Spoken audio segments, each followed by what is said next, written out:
Guten Morgen. Well, actually, hold on.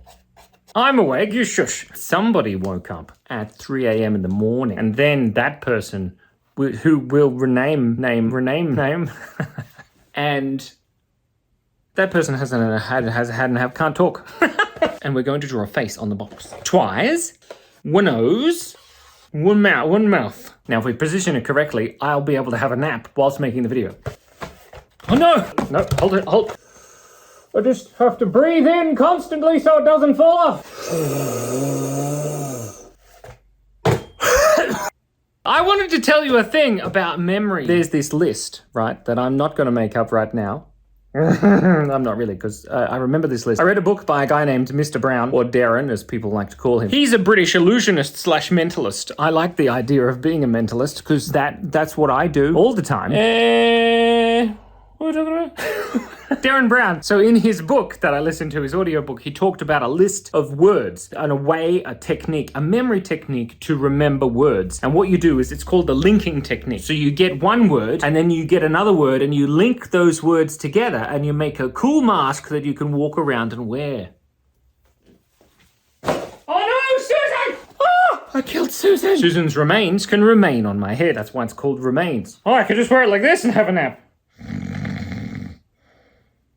Telephone, monkey, button, book, cabbage, glass, mouse, stomach, cardboard, ferry, Christmas. And then there's a bunch more, like athlete and wigwam and stuff. But I don't remember that at all. It's really strange. I only remember up to Christmas, which is really strange. Let me repeat it again for you. Monkey, button, book, cabbage, glass, mouse, stomach, cardboard, Christmas. You start with telephone and you just kind of have to brute force remember telephone, which is quite tricky because sometimes you forget that those things exist because I'm filming on mine. I literally went to my pants. Anyway, we all go to our pants sometimes. The second one is sausage, and you imagine in your mind clearly trying to dial a telephone with a flaccid, uncooked sausage.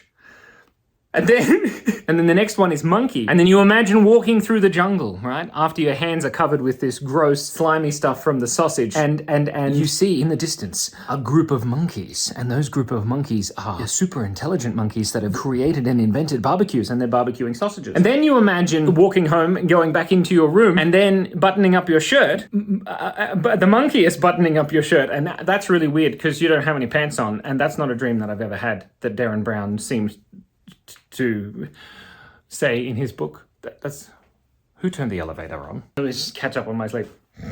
Yeah, we're up to a monkey button, book. Then you buy a book, and the book is buttoned down the side of the book, and it's really annoying to open every time you want to read the book because it has buttons all down the side. It's not weird at all. This is all Darren. I'm stealing it. It's fine. Full circle. Monty button book. Cabbage. So you have a book and it has cabbages in it. I've got these mixed up a bit, but you know what I mean. You open the book, right? And the inside is like these leaves of cabbage that have been in between the pages for a little bit too long, and I'm dribbling because I'm just so excited about cabbage. And every time you try and open the pages, they all stick together with this cabbage juice and it mixes with the sausage sauce. And after the cabbage is glass, and you imagine going to an art gallery and you're walking up to this amazing glass sculpture and you flick it with your finger. That wakes up a tiny little mouse in the center that's sleeping in the middle of this glass cabbage. Monkey button, mouse, stomach, or as they like to say in the kitchen, tum-tum. Sleep is very important. What are we up to? So you imagine mice coming out of your tummy button. Speak the English. Cardboard, you imagine a pregnant woman putting cardboard around her pregnant tummy or belly or tum-tum or stomach, but she does it in the shape of a ferry, like a tiny boat. I'm not sure. We really need to get this elevator fixed. So then, Christmas. On the top of a Christmas tree, you put a tiny little boat, a ferry, instead of an angel or the Lord God's star of wonder, star of bright, star of Lord and mercy sight. Westward leading, still proceeding. Guide us to thy perfect memory technique. So only up to Christmas is what I remembered, and thank you so much for watching. Remember, it's easy now, you know how to do it. There's also a thing about Mind Palace, but we won't go into that now, because if you go into your Mind Palace, you start to look like this. But remember, be kind, be curious, and I need to eat. Stay awesome! It did just occur to me that chewing up straight coffee beans yesterday may have given me new wakefulness powers of being able to get up at 3 in the morning and then not function properly.